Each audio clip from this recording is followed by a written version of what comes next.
ब्रेकनंतर थेट जाऊयात कोल्हापूरमध्ये. सध्या शरद पवार बोलत आहेत. सगळं म्हणजे एक असं आहे की अर्थसंकल्प जेव्हा मांडला जातो त्याच्या आधीच्या संबंधीची माहिती ही बाहेर येता कामा नये, ही पद्धत आहे. त्याला म्हणतात अर्थसंकल्प फुटला. काल अर्थसंकल्प मांडला, पण त्याच्या आदल्या दिवशीच्या वर्तमानपत्रात काय काय होणार आहे या संबंधीची माहिती आली. मला इथल्या वर्तमानपत्राचं माहिती नाही, पण मुंबईच्या पेपरमध्ये ही मुलींच्यासाठी शिक्षण मोफत हे आधी छापून आलं होतं. याशिवाय महिलांना प्रति दिवशी तिची रक्कम दिली जाईल हे छापून आलं होतं. वारीच्या प्रत्येक दिंडीला 20,000 रुपये दिले जातील हे छापून आलं होतं. अशा अनेक गोष्टी विधान भवनात तो मांडण्याच्या पूर्वीच बाहेर आल्या होत्या. याचा अर्थ स्वच्छ असा आहे की एक तर अर्थसंकल्पाचं त्याची गुप्तता जी ठेवायची असते ती त्या ठिकाणी ठेवली गेलेली नाही. आणि दुसरी गोष्ट आपण अर्थसंकल्प बघितल्याच्या नंतर ज्या गोष्टी प्रत्यक्ष कृतीत येणार नाहीत, याच्यासाठी पुरेशी तरतूद नाही, अशा गोष्टींची मांडणी त्या ठिकाणी केलेली आहे. अशा गोष्टींची मांडणी त्या ठिकाणी केली आहे. सवन अर्थसंकल्प 3 महिन्यांनी होणारी विधानसभेची निवडणूक लक्षामध्ये ठेवून मांडलेलं आहे.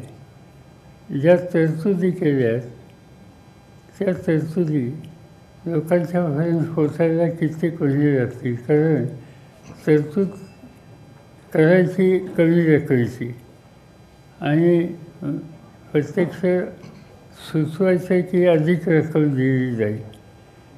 म्हणजे तुम्ही एकंदर जमा, एकंदर महसुली तूट आणि एकंदर लागणारी आवश्यकता या 3 गोष्टींचे आकडे बघितले त्या आवश्यकतेच्या पेक्षा कितीतरी कमी रकमेची उपलब्धता आहे. आणि म्हणून एका दृष्टीनं हा अर्थसंकल्प लोकांना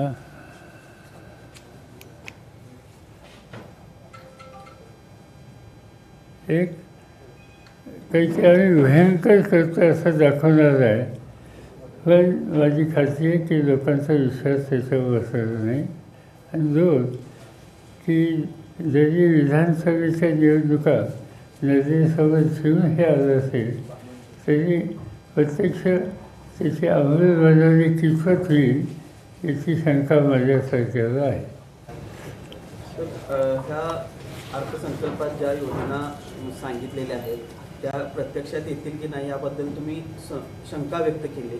मात्र अजितदादा काल म्हणाले की पूर्ण या सगळ्याच्या याला किती खर्च येणार आहे ह्या बजेट ठरवून आता मी पहिल्यांदाच अर्थसंकल्प सादर करणार, 10व्या वेळा हे अर्थसंकल्प सादर करतोय, त्यामुळे सगळ्या बाबी लक्षात घेऊनच हा अर्थसंकल्प आम्ही सादर साधी गोष्ट अशी आहे की मी एखाद्या गोष्टीला मी 100 रुपये खर्च करणार म्हणजे आणि माझ्या खिशात 70 येतात, तर मी 100 खर्च कसा करणार. प्रश्न असा आहे की तुमच्याकडे महसुली जमा किती आहे, एक महसुली खर्च किती होणार आहे, 2 आणि जमेपेक्षा खर्चाची रक्कम अधिक असल्यानंतरची गॅप आहे ती गॅप कशी भरणार याची तरतूद न करता आम्ही खर्च करणारे म्हणजे आम्ही विचारपूर्वक हे ठरवलं सांगितलं. त्याला काही फारसा अर्थ नाही. अजित पवार गटाचे 5 आमदार परत आपल्या पश्चिम महाराष्ट्रातले काही आमदार आपल्याकडे येतात. ते आता आमचे अध्यक्ष जयंतराव पाटील आणि या लोकांना माहिती माझी काही कोणाची प्रत्यक्ष भेट नाही. असे काही आमदार चर्चेत नाव बघूया आता कोण येतं येतं. तुमच्याकडे काही नाव आहेत का? चर्चा झाली ती विधानसभेची काय? नाही, यापूर्वी आपण उद्धव ठाकरेंनी सांगितलं होतं की आमच्या पक्षाचे दरवाजे सोडून गेलेल्यांना नसणार आहे पुन्हा वगैरे. आपल्या पक्षाचे बघूया असं आहे प्रस्ताव तर येईल ना. अजून प्रस्तावच नाही. निदान माझ्यासोबत अध्यक्षांच्या सोबत असेल तर तोपर्यंत कसं भाषा करेल. झालेल्या निवडणुकांवरून वाटते तसे काही हालचाली आता बघूया आता काय होतं. सर हे बजेट जे आहे ते विधानसभा डोळ्यासमोर ठेवून केलं गेलं असेल असं तुम्ही म्हणताय.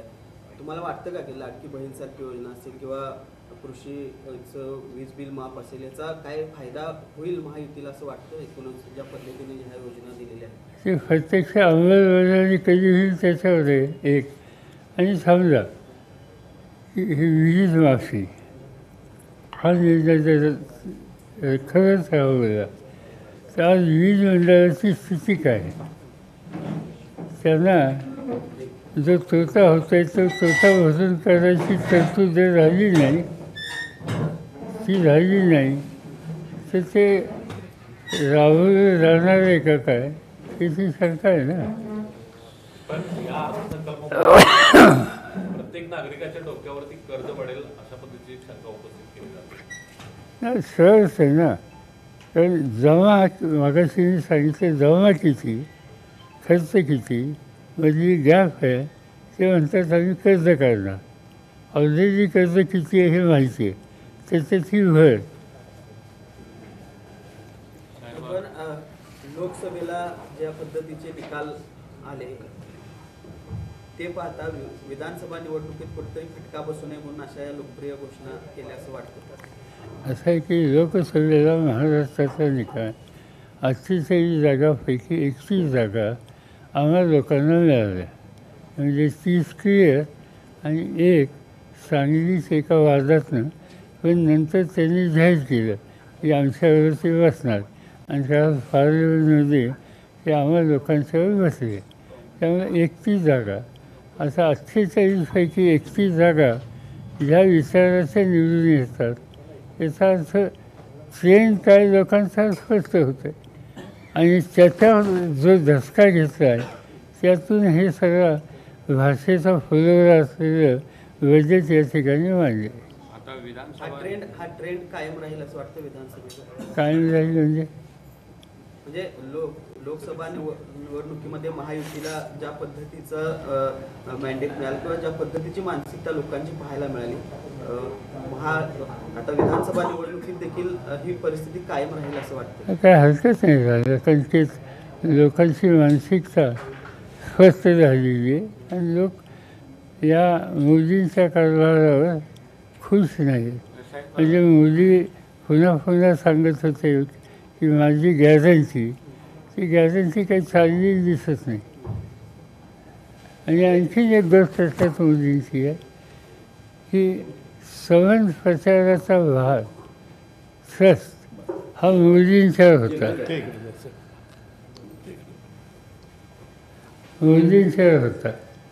मोदींनी 18 सभा महाराष्ट्रात घेतल्या आणि त्याच्या 14 ठिकाणी त्यांचा पराभव आहे.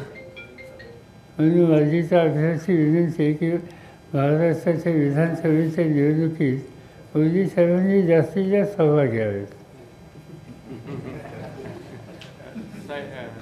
साहेब या सगळ्या यशाच्या पार्श्वभूमीवर आगामी विधानसभा निवडणुकीची आपली महाविकास आघाडीची तयारी कशी असणार आहे किंवा कसं तुम्ही? असं आहे की आमची काही अजून चर्चा नाही.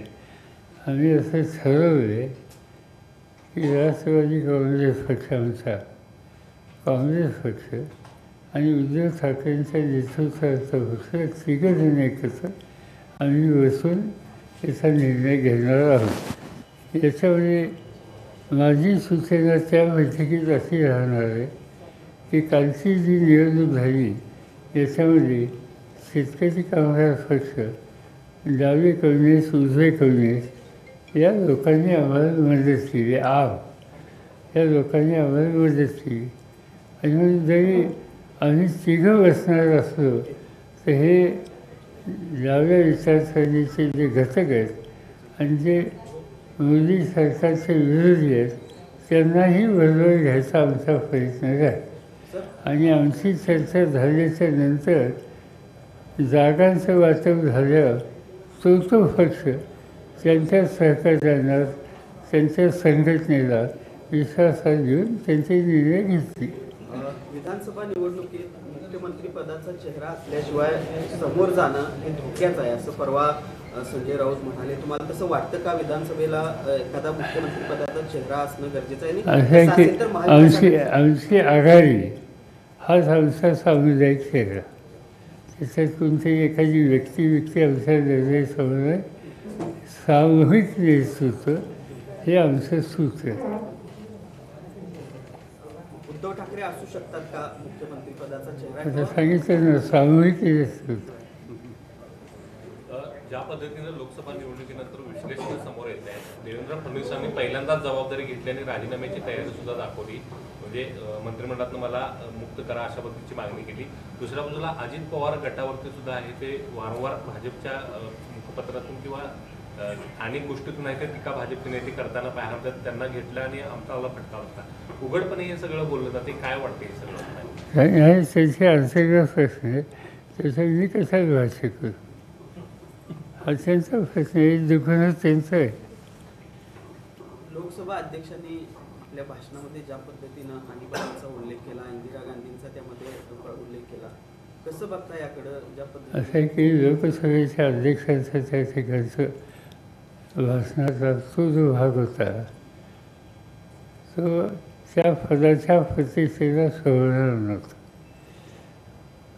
आणीबाणीचा प्रश्न त्याला आता 50 वर्षे झाली. इंदिरा गांधी हयात नाही. आणि त्याच्यानंतर तुम्हाला जर आठवत असेल की आणीबाणीच्या नंतर इंदिरा गांधींनी देशाच्या समोर दिलगिरी व्यक्त केली होती. आणि त्यामुळे आता तो प्रश्न 50 वर्षापूर्वीचा करायचं काय कारण होतं एक. आणि दुसरी गोष्ट अशी की स्पीकर यांची जबाबदारी आहे का राजकीय प्रश्न असं भाष्य करण्याची? पण त्यांना काही जे सुचवलं असेल ते बहुतेक बोललेले असते. आणि ते काही जे काही भाष्य केलं ते आम्हाला अजिबात योग्य वाटले नाही.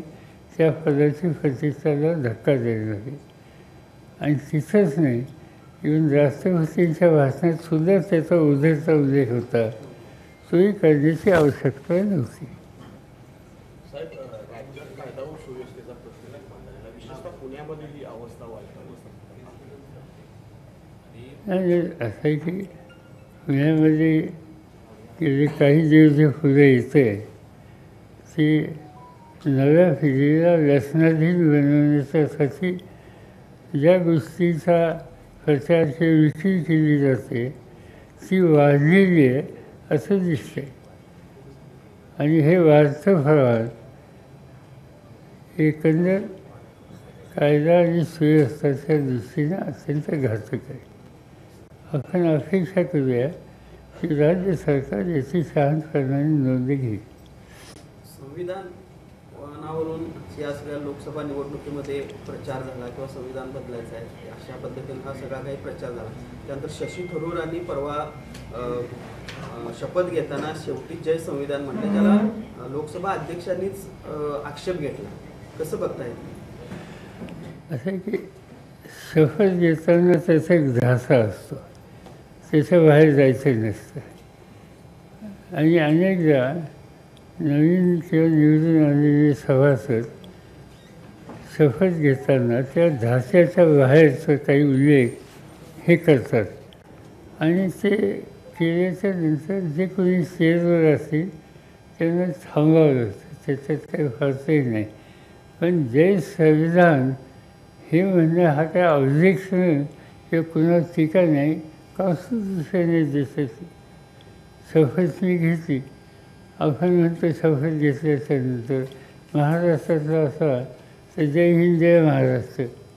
जय महाराष्ट्र म्हणजे काही गुन्हा नाही. राहुल गांधींकडे विरोधी पक्षनेतेपदाची जबाबदारी आलेली आहे.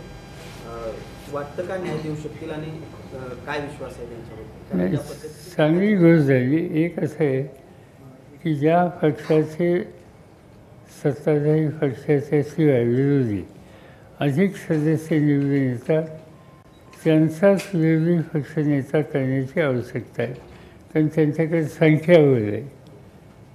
आणि आजच्या स्थितीमध्ये राहुल गांधींची निवड त्यांनी केली एका दृष्टीनं एक नव्या पिढीचा प्रतिनिधी, दोन पार्श्वभूमी राजकारणाची, तीन कष्ट करायची फिरण्याची प्रचंड तयारी, या सगळ्या गोष्टीला पोषक अशा प्रकारचं ते व्यक्त होतं आहे आणि त्यामुळे ते प्रभावी होतील अशी मला खात्री आहे. पण ज्या पद्धतीनं त्यांच्याबद्दलचा एक नॅरेटिव्ह सेट केला गेला होता सत्ताधाऱ्यांकडून, त्यांच्या राजकीय कार्यक्षमतेबद्दल प्रश्न उपस्थित केले गेले होते, पप्पू असा देखील उल्लेख केला गेलेला होता. त्यानंतर आता त्यांची विरोधी पक्षनेता म्हणून निवड झाली. जी काही त्यांना दिशेने दिली कालच्या निकालानंतर कळलं ना, मग त्याच्यानंतर कोणी फफो होण्याची भूमिका आता कोणी घेत नाही. आणि दुसरी गोष्ट असं आहे की शेवटी संख्या आहे ना, त्यांच्यावर नव्यानं खासदार आहेत तर ते काही लहान रक्कम नाही, संख्या नाही. काँग्रेस मुक्त भारतची घोषणा केली होती भाजपनं आणि आता काँग्रेसचा विरोधी पक्षनेता त्या ठिकाणी येतो. म्हणजे काँग्रेस मुक्त भारत एका बाजूला ही घोषणा करणं कुठेतरी असं आहे की कुणाच्या मुक्ततेची घोषणा कोणी केली हे करण्याच्या पूर्वी त्यांनी आपण कुठावलं हे बघायला पाहिजे ना. त्यांच्या संख्या किती होती गेल्या लोकसभेत आणि आत्ता किती झाली, किती कमी झाली याची नोंद घेतली तर कुणाच्या मुक्ततेच्या संबंधीची भूमिका मांडायचा त्यांचा अधिकार नाही. पुन्हा पुन्हा सध्या असं सांगतात सध्याचे सत्ताधारी की आमचं सरकार स्वबहुमताने आलेलं आहे. 100% खोटं आहे. त्यांचं बहुमत नाही. चंद्रबाबूची मदत आणि नितीश कुमारची मदत नसती तर यांचं बहुमत झालं नसतं, यांचं सरकार झालेलं नसतं. आणि त्यामुळं लोकांनी आपल्याला क्लिअर मॅन्डेट दिला नाही ही वस्तुस्थिती त्यांनी किती ठरवली तर झाकली जाणार नाही. आणि त्यामुळं काही ना काहीतरी सांगतात यापेक्षा दुसरा अर्थ नाही. साहेब, शिखर बँक घोटाळा प्रकरणात अजित पवारांच्या अडचणीमध्ये वाढ होताना दिसते. खरं तर आर्थिक गुन्हे शाखेने ती क्लीनशीट दिली होती, तर आता ईडीनं जो आहे तो विरोध केलेला आहे या सगळ्या प्रकरणात. कसं पाहता याकडे? असं आहे की त्याच्यात काय नक्की घोटाळा झाला आहे हे मी सांगू शकत नाही. आणि त्याच्यासंबंधी परस्पर इन्व्हेस्टिगेशनचे रिपोर्ट आहेत, त्याची सत्यस्थिती काय याची आकडेवारी आणि पूर्ण माहिती ज्यावेळी आम्हाला मिळेल त्यावेळी आम्ही त्याचं भाष्य करू. साहेब, गेल्या 5 लोकसभेत अध्यक्षपदाची निवडणूक आताच झाली, त्या ठिकाणी पूर्णपणे बहुमत एनडीएला असताना देखील ती निवडणूक लढवली गेली. आपल्याला या पुढच्या सगळ्या राजकारणावर काय वाटते? सरकार काही लोकसभेतलं स्थिर असेल, कारण राज्यातलं देखील सरकार आपण बदलणार, काही दिवस मला वेळ द्या अशा पद्धतीची भूमिका घेतली, तिथंही नेमकी काय परिस्थिती वाटते? इथं राज्यात आमचा प्रयत्नच आहे. काही साधी गोष्ट अशी की कालची जी निवडणूक झाली लोकसभेची त्याच्यात 288 विधानसभेचा मतदारसंघाची निवडणूक झाली. त्याच्या 155 ठिकाणी भाजपचा पराभव झाला आहे. 155 ठिकाणी आम्हा लोकांचे जे उमेदवार आहेत ते पुढे आहेत. याचा अर्थ एक इंडिकेशन दिलं महाराष्ट्रातल्या जनतेने. 155 म्हणजे आमचं बहुमतच आहे. आता ही अशी स्थिती उद्या विधानसभेला आली ती तर सत्ता बदलणारच आहे आणि त्याला अनुकूल अशी संधी असं आमचं मत आहे. विधान परिषदेच्या निवडणुका आता आहेत, तुम्ही काही जागा लढणार आहात? आम्ही नाही करणार, आम्ही मदत करणार आहे. साहेब, लोकसभेत पहिल्यांदाच काँग्रेससह विरोधी पक्षांचं प्राबल्य पाहायला मिळते 10 वर्षानंतर. कारण भाजपनं विरोधी पक्ष नेता सुद्धा नव्हता. आता नीट परीक्षेवरून गोंधळ झालेला आहे आणि सोमवारपर्यंत लोकसभेचं कामकाज विरोधकांचे माईक देखील बंद केले गेले त्या प्रश्न विचार सोमवारपर्यंत लोकसभेचं कामकाज नीट परीक्षेच्या गोंधळावरून तहकूब केले. पहिल्यांदाच 10 वर्षानंतर भाजपच्या विरोधात काँग्रेस म्हणजे विरोधी पक्षांची कुठेतरी एकजूट पाहायला मिळते, कसं बघता येतं? एक स्ट्रॉंग विरोधी पक्ष आता निर्माण नाही, असं आहे की सभागृहाचं काम सुरू होण्याच्या आदल्या दिवशी आम्ही सगळे लोक एकत्र बसलो. खरगे होते, मी होतो, राहुल गांधी होते आणि अन्य पक्षाचे विरोधी पक्षाचे सगळे नेते होते. आणि बसून आम्ही काही गोष्टीची चर्चा केली. त्याच्यामध्ये एक प्रश्न अनेकांनी मांडला की ह्या ज्या परीक्षा झाल्या त्या परीक्षेमध्ये अत्यंत धोकाखोरी झालेली आहे. विद्यार्थ्यांनी पूर्ण तयारी करून त्या परीक्षेला बसण्याची भूमिका घेतल्याच्या नंतर त्या परीक्षेमध्ये भ्रष्टाचार झाला. हे पुढे येते आणि त्या परीक्षा थांबवल्या जातात. त्याचा परिणाम मुलांच्या त्या वयाच्या मुलांच्या मानसिकतेवर जो परिणाम होतो तो अतिशय गंभीर आहे. आणि याची नोंद ही केंद्र सरकारने घेतली नाही पुरेशी आणि म्हणून त्याची चौकशी झाली पाहिजे. त्याला जबाबदार असलेले जे कोणी त्या खात्याचे मंत्री असतील त्यांना जबाबदारी टाळता येणार नाही. आणि म्हणून पहिल्यांदा हा इश्यू आपण मांडू हा आमचा सामूहिक निर्णय होता. आणि तो पार्लमेंटमध्ये मांडायला त्याची जी नोटीस द्यायची असते ती नोटीस दिली. आम्हाला या प्रश्नावर बोलायचे म्हणून सांगितलं, पण त्यांनी आता राज्यसभेमध्ये विरोधी पक्ष नेत्यालाच बोलायला परवानगी दिली नाही. आणि त्यामुळे साहजिकच त्याची प्रतिक्रिया होणार आणि तीच गोष्ट लोकसभेत झाली. लोकसभेच्या निवडणुकीनंतर साहेब चंद्रबाबू नायडू आणि नितीश कुमारांना आपला फोन येला अशा पद्धतीच्या चर्चा नाही, झाल्या होत्या त्यानंतर. माझी काही चर्चा नाही. साहेब, गेल्या 5 वर्षात ज्या पद्धतीनं केंद्रीय तपास यंत्रणांचा वापर केला, मात्र लोकसभा निवडणूक निकालानंतर जे परिणाम आले त्यानंतर हे कुठेतरी थांबेल असं वाटतं? असं आहे की ह्या एजन्सीचा गैरवापर नाही, गैरवापर हा केला गेला जाणीव विरोधकांच्या बाबतीत. काही गोष्टी आता 2 राज्याचे मुख्यमंत्रीच तुरुंगात टाकले. सुदैवाने कालच एकांची सुटका झाली. त्याच्यानंतर पार्लमेंटचे सभासद मग ते दिल्लीचे असतील आप पक्षाचे किंवा पश्चिम बंगालमधले आमदार मंत्री सभासद हे जे ममता बॅनर्जींच्या पक्षाचे असतील त्यांना त्या ठिकाणी तुरुंगात टाकले. खालच्या कोर्टाचा निकाल जामिनीला अनुकूल आला की लगेच वर अपील करून त्यांना पुन्हा त्या ठिकाणी डांबून ठेवायचं.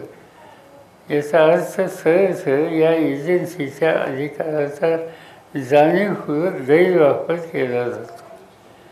आणि हे जे केलं जातं आहे त्याच्या विरुद्धसुद्धा पार्लमेंटमध्ये आम्ही येत्या 2-3 दिवसामध्ये प्रश्न उपस्थित करण्याची मागणी करणार आहोत. साहेब त्याला जोडून एक प्रश्न आहे. हे जे तपास यंत्रणांचा गैरवापर बिद्री कारखान्याच्या बाबतीत असाच अनुभव आलेला आहे. 4 दिवसापूर्वी त्यांचा डिस्टिलरी प्रकल्प सील केलेला आहे. KP साहेब तिकडे येणार म्हटल्याबरोबर असं माझ्या वाचण्यात आलं. माझं काही केफीचं बोलणं झालं नाही. पण केंद्र सरकार स्वतः मोदी यांनी अनेकदा यापूर्वी साखर धंद्याच्या बाबतीत म्हणलेलं आहे की तुम्ही लोकांनी साखर एका साखरपुरतं सीमित राहू नका. तुम्ही उद्या अल्कोहोल करा, इथेनॉल करा, वीज तयार करा, या प्रकारची त्यांची भाषणं आहे. माझ्या वाचण्यात असालं, मी काही किफीची बोललो नाही, पण तिथे डिस्टिलरी होती आणि डिस्टिलरीतून त्याच्यावरती काय त्याचा फरक हा बाय फरकच आहे. ज्याची गरज आहे देशाला तेच तिथे निर्माण होणार होतं. आणि हे असे काम तुम्ही करावं असं मोदी स्वतः सांगत होते. आणि असं असताना वीज कारखाना असेल किंवा कुठलाही कारखाना तो या सरकारच्या धोरणानुसार पावले टाकत असेल तर त्याच्यावर छापे टाकणं, त्याच्यावर काहीतरी एक वेगळं वातावरण समाजात निर्माण करणं हा सरळ सरळ सत्तेचा गैरवापर आहे. कारणं दुसरी काहीतरी असतील ती काय तुम्हाला माहिती नाही, पण त्या दुसऱ्या कारणाच्या संबंधी एक प्रकारे दहशत निर्माण करण्याचा प्रयत्न हा या ठिकाणी केलेला जातो. पण माझ्या मते त्यांनी कारखाना चुकीचा निवडला, तर हा कोल्हापूर जिल्ह्याचा आहे आणि कोल्हापूर जिल्ह्यात असल्या गोष्टीला कोणी भीक घालत नाही. आणि त्यामुळं मला असं वाटतं की हा निकाल त्यांनी का घेतला हे माहिती नाही, पण चुकीचा घेतला, चुकीच्या संस्थेच्या बाबतीत घेतला. साहेब, निवडणुकांच्या तोंडावर केंद्र सरकार किंवा मोदींनी असू दे अनेक प्रकल्पांचे उद्घाटन केले, मात्र आता पहिल्याच पावसामध्ये त्या प्रकल्पाचे काय हाल आहेत आता समोर येत आहेत. अनेक ठिकाणी छत कोसळलं आहे, राम मंदिरामध्ये देखील पाणी गळत आहे. या सर्व प्रकल्पावर प्रश्नचिन्ह आता निर्माण होत आहे. यांनी असा काल मी दिल्लीवरून आलो. दिल्लीचं विमानतळ जो आहे 2 भाग आहेत त्याच्यात. त्याचा पहिला विमानतळ त्याचं छत पडलं काल विमानतळात आणि त्याच्यात एका माणसाचा एका प्रवाशाचा मृत्यू झाला. दिल्ली देशाची राजधानी आहे, इंटरनॅशनल एअरपोर्ट त्या ठिकाणी आहे. त्या कामाचा दर्जा काय हा याच्यातच स्पष्ट होतं. आणि अशा अनेक ठिकाणी गोष्टी झाली. घाई गर्दीने दर्जा न सांभाळता निवडणुकांना जे समोर ठेवून जाहीर करायचे, उद्घाटनाचे सोहळे करायचे आणि त्याचे परिणाम शेवटी असे होतात. स्वबळावर हे केंद्रातलं सरकार स्वबळावर नाही असं तुम्ही म्हणाला. दुसऱ्या बाजूला विरोधक आता शॅडो कॅबिनेटची चर्चा सुरू आहे. विरोधक शॅडो कॅबिनेट करणार, काय भविष्य वाटतं जर अशा पद्धतीनं विरोधकांची भूमिका असेल? असं शॅडो कॅबिनेट म्हणजे काय? शॅडो कॅबिनेट म्हणजे एखादी व्यक्ती एखाद्या विषयात तज्ज्ञ असेल, जाणकार असेल आणि ती निवडून आली असेल तर तो विषय त्याच्यावर सोपवावा की तुम्ही या विषयाच्यामध्ये शासकीय धोरणाच्या संबंधीचा अधिक अभ्यास करा आणि बाकीच्या सदस्यांनासुद्धा मार्गदर्शन करा. याचा एक स्वतंत्र गृह विषयवार हा जर केला तर प्रभावीपणानं संसदेमध्ये काम करता येतं. आणि म्हणून तसा विचार आहे, अजून काही फायनल झालेली नाही. साहेब, देशात जीएसटीमध्ये राज्याचा खूप मोठा वाटा आहे, मात्र जीएसटी कौन्सिलच्या मिटिंगला राज्याचे अर्थमंत्री सलग 2 वेळा गैरहजर राहिले. हे थोडं अनाकलनीय वाटत नाही? ठीक आहे, सत्याना या सगळ्या प्रश्नाच्या बाबतीत महाराष्ट्राच्या हिताच्या संदर्भात कशी काळजी घ्यावी या संबंधीची त्यांची नीती. संसदेत खऱ्याचा राष्ट्रवादी कोणाचे आहे? कारण संसदेमधली खरी राष्ट्रवादी कोणाचे आहे? कारण सुनील तटकरे सुद्धा दावा करतात की खरी राष्ट्रवादी ही आमचीच आहे. ते कळलं, लोकांनी सांगितलं. एक माणूस एके ठिकाणी आणि आम्ही 10 पैकी 8 निवडून येतात आणि एक सुद्धा गेली ती फिफाने आणि तुतारी ह्याच्यातलं केली, नाही तर 10 पैकी 9 आले असते. शक्तीपीठ महामार्गाला मोठा विरोध झाला, तो प्रकल्प स्थगित केल्याची माहिती मिळते, मात्र तो रद्दच पूर्णपणे व्हावा अशी शेतकऱ्यांची मागणी. मात्र सरकार ती भूमिका घेताना आता पाहायला. खरं सांगायचं मी त्याचा अभ्यास केला नाही. हेमंत सोरेन यांना जामीन मिळाला, तुम्ही त्याच्यावर ट्विट देखील केलेलं आहे. दुसऱ्या बाजूला केजरीवाल यांना जामीन मिळाला, मात्र CBIनं त्यांना पुन्हा ताब्यात घेतलं. अशा तेच बऱ्याचशीच मी सांगितलं की कोर्टाचा निकाल झाल्याच्या नंतरही अपील करून त्यांना दाबायचं. असं आहे की केजरीवाल किंवा हे जे झारखंडचे आहेत ते मुख्यमंत्री आहेत, लोकांनी निवडून दिले, त्यांच्या हातात सत्ता आहे. त्या लोकांना तुम्ही तुरुंगामध्ये टाकता काहीतरी लहान सहान गोष्ट. विधान परिषदेला जयंत पाटील, शेकापच्या जयंत पाटलांच्या विरोधात ठाकरे गट उमेदवार देण्याच्या तयारीमध्ये आहे. काही चर्चा झालेली आहे का? तिथे उमेदवार दिला जाणार आहे का? नाही, चर्चा झालेली नाही. आम्ही चर्चा करणार आहोत आणि आम्ही तिघे एकत्र बसून याचा मार्ग निघणार आहोत. शेका पक्षाने कालच्या निवडणुकीमध्ये आमची जी आघाडी आहे त्या आघाडीला मनापासून मदत केलेली आणि त्यामुळं एखाद दुसरा प्रतिनिधी त्या ठिकाणी यावा असं जर त्यांनी अपेक्षा केली तशी फारशी चुकीची नाही आणि आम्ही सगळेच बसून याच्यावरचा अंतिम निर्णय उद्या त्याला घेऊ. नो क्लोजर फक्त बुलडोजर असा एक आदेश मुख्यमंत्र्यांनी काढलेला आहे अवैध पब आणि अवैध ज्या काही घटना घडत आहेत त्याच्या संदर्भामध्ये. कुठेतरी निवडणुकीच्या तोंडावर ही लोकप्रिय स्लोगन किंवा लोकप्रिय घोषणा वाटते. असं आहे की बेकायदेशीर जर काम असेल त्याचं ॲक्शन घेतली तर त्याच्यात काही चुकीचं नाही आणि त्यासाठी मुख्यमंत्री काय म्हणत असतील तर माझी काही त्याला हरकत नाही. पण ते जे फाराफारी करतात ते बेकायदेशीर म्हणून करतात. पण 10 वर्षापूर्वी ते बांधलं गेलं ते 10 वर्ष काही धोका काढला होता का? बांधण्याच्या पूर्वीच त्यांनी म्हणजे महानगरपालिका नगरपालिका यांची परवानगी घेतली का नाही हे तपासायचं काम कुठे यंत्रणेचं आहे ना.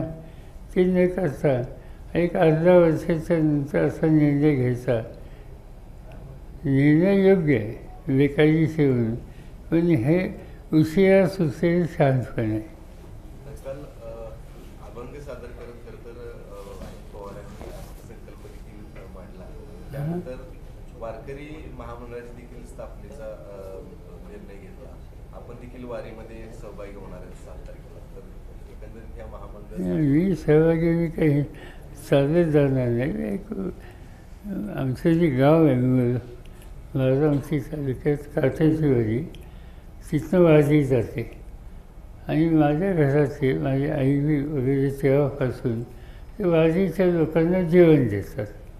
यावेळी मी हजर राहणार एवढंच. थँक्यू.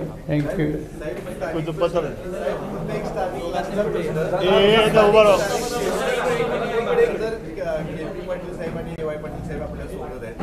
अजित पवार गटामध्ये खरं तर आम्हाला पाहायला मिळाले होते मात्र आज दोघे तुमच्या इथे स्वागताला आले. मला नाही माहिती तुम्ही काय म्हणतात हे काय. राष्ट्रवादी अजित पवार गटासोबत होते आज तुमच्या सोबत आहे. नवीन संकेत वापस आहे. नेमकं कोण होते त्यांच्या गटात एवढं आमच्याबरोबर. ABP माझा, उघडा डोळे बघा नीट.